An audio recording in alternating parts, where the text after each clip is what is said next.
إن علينا للهدى وإن لنا للآخرة والأولى. A sufficient explanation for the existence of the universe, right? There has to be a reason behind it. Because we're saying that if the universe exists and it came into existence and it's complex and organized in a very specific way for life to exist and for us to have this conversation. I think all religions do believe that, right? Like everyone thinks that there's a reason why the complexity of for example the brain, right? The brain is incredibly complex. So it must be that someone would have created that to happen because it's so complex, right? Yes, so this is like a self-evident proof. Because our existence and this order cannot be attributed to accident, right, or chance or randomness, right?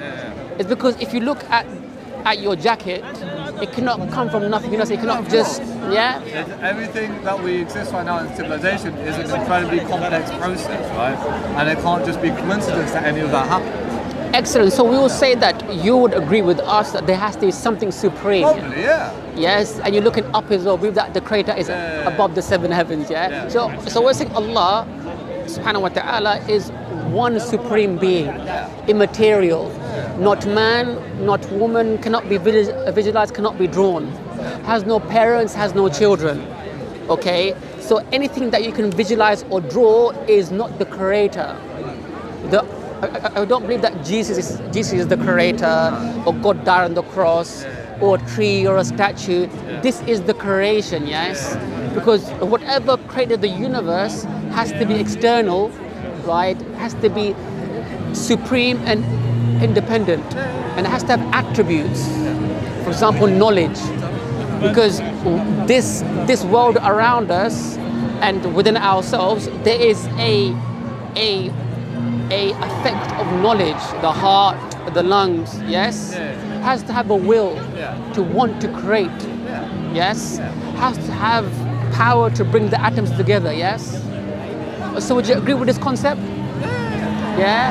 So this is the concept of God in the Quran, Islam, yes. And we will say that this is a solid proof. Because if someone said to you that God is a man, would you believe that?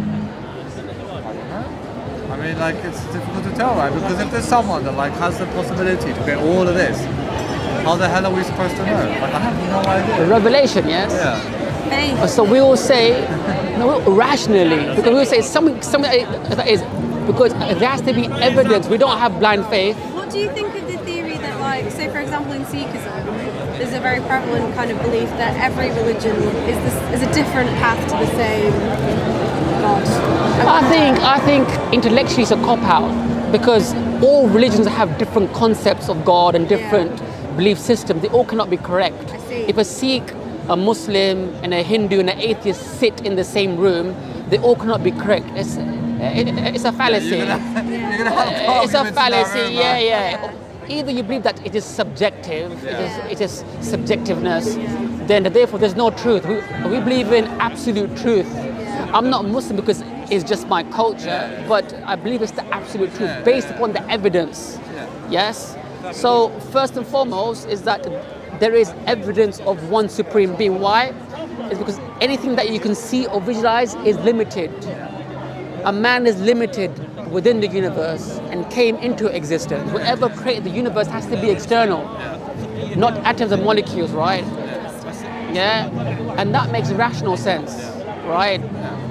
So we will say is that this transcendent being that is eternal and exists forever would give us answers of why we exist, what happens after we die, what's right and wrong. There has to be revelation. There's a need for revelation. So what we would argue is that the Creator will send prophets and messengers. His methodology is that he sends prophets and messengers and revelation to inform mankind why he created them. Yes? Purpose of existence, yes? Right? Because what's the purpose of your existence? Why do you exist on this earth? That's an incredibly difficult question. You probably need a prophet to answer that, right? Excellent. That's what we're saying. So the prophet would give you that guidance. and the Quran will give you that guidance. Yeah. So don't believe in freedom and desire and these liberal sort of way. Believe in guidance. That we are guided by God. Yes. Not dictated, but like it's more like sort of like a It's a there book if you that you can need read. Yeah. No. We will say that this because if the Creator created everything, right? He's the only one that can objectively tell us what's right and wrong. Because even if humans exist or don't exist, this is still the reality that there's objective morality, right? Because do you believe that morals are subjective or objective? Subject. You're getting some really deep philosophical questions, right? We've got someone to meet soon. We're running late. If you're saying that morals are subjective, then morals I don't think they're don't subjective. exist. I think that people's not interpretations, but I don't know, because if I was to say they're objective, I can see what's right and wrong. Because but if that it's doesn't subjective, mean that means that you can say like, I have like a moral, right, and I can say whether it is good or not. I think people's morals can be different. Like you can say and like, I might not agree with someone my else's moral is Okay, like, but let's they say, might like, not- to steal, and that could be Good for someone else, Say, yeah. To steal is good, right? It could be good for the criminal, Say, I had to pay my rent tomorrow. Yeah. I could probably just steal his phone and sell it and pay my rent.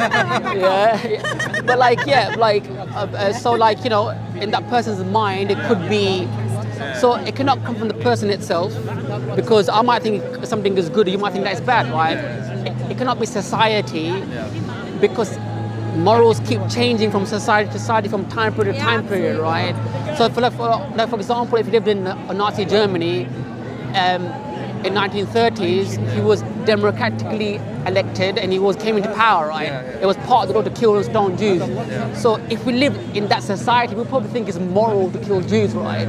Or if you lived in South America and the Nuer tribe, they practice something called suicide. They kill those who are much older, elderly. Why? Because they believe that they are a burden on the tribe. But Yes. subjectively, that's their moral, right? They think like, Aha. it's good, right? Yes. Yeah. So therefore, different cultures have different morals. If you go to China, they eat dogs. If you go to France, they eat snakes. Right? So therefore, we're saying I'm slanted snails, and I've tried the snail and it tastes like chicken. Sorry? I've tried the snail in France and it tastes like chicken. I'll just let you know. Interesting. Yeah. Snails, it tastes like chicken. Okay, great for you, man. Great for you. But the thing is, we're saying is that there has to be morality that has to come from the Creator, has to be external from human mind, objective, non-changing.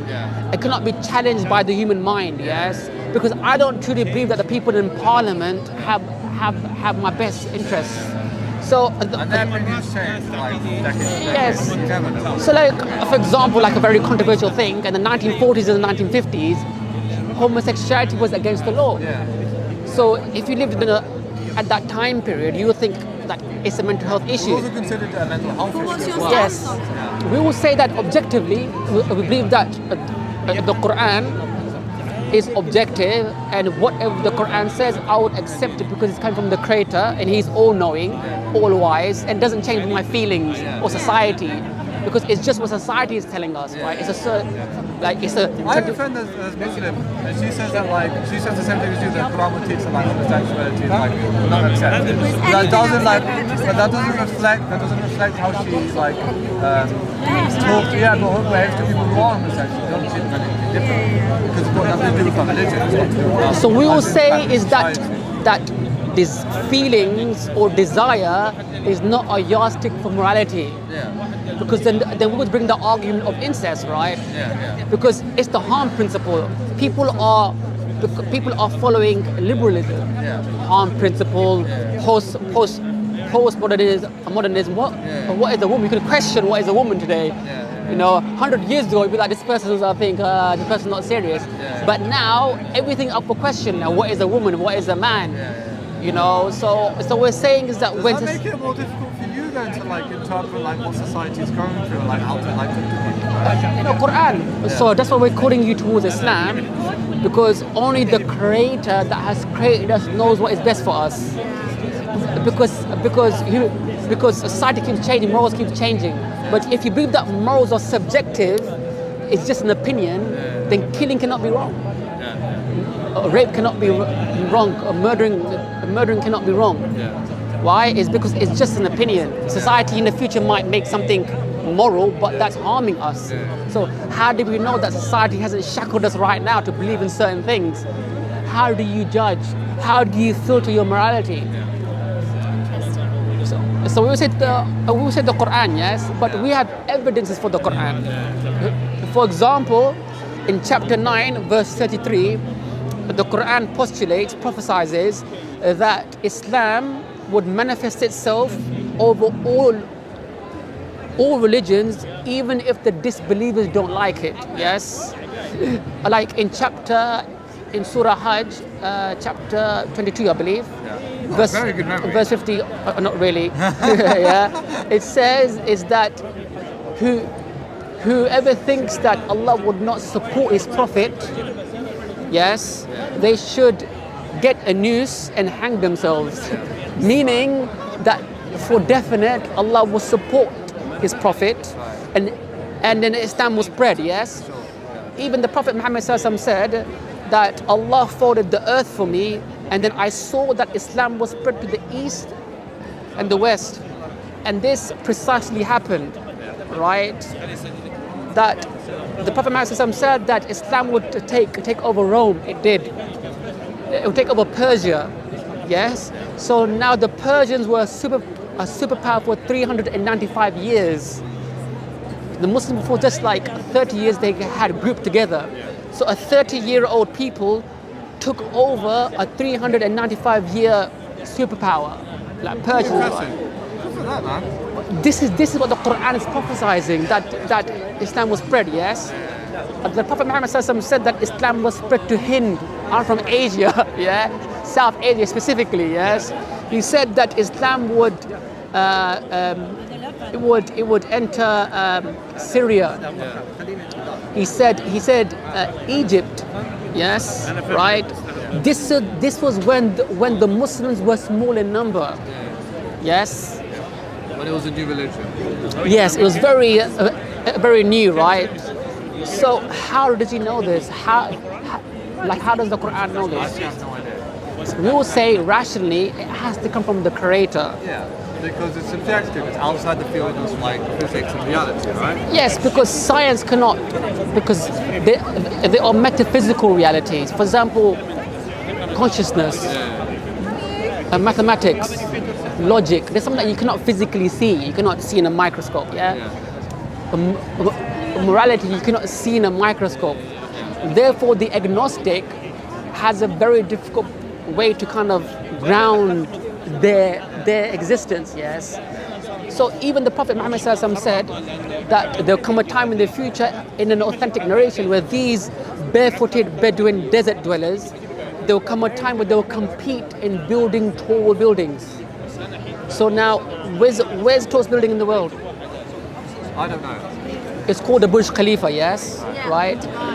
Excellent, right? But do you know I did geography. So they were extremely poor, and they found oil in 1966. After they found oil, now they are crazy rich, and now they built the tallest building in the world, the Burj Khalifa, and now they're trying to build another building called the Kingdom Tower in Saudi Arabia. Now they're competing. Don't they have an artificial island as well? I think they're in the process of making that. Yeah. We're really late. We're really late. But so sorry, the point being made is that but- how can you prophesy something like that? We're gonna go, but we're Yeah, gonna read consider it. the Are idea. there any rules about like where you put this? Because I don't want to keep it in my bag. No, no, keep it. This is not the Quran. The Quran has been preserved in the original language. Is this okay to like? You can put it in your pocket, yeah. So pocket your bag, yeah. We're gonna keep it safe. But think about it, please do. I'll give you one as well. What? We'll take it together. I think because Take it together. you seem like it's a not touching very the ground. It's just staying high up. because you seem like a very intellectual individual, and I know you said you got a bad memory. I think you got a very good memory. no, I don't have a good You have a memory. really good memory, man. إن علينا للهدى وإن لنا للآخرة والأولى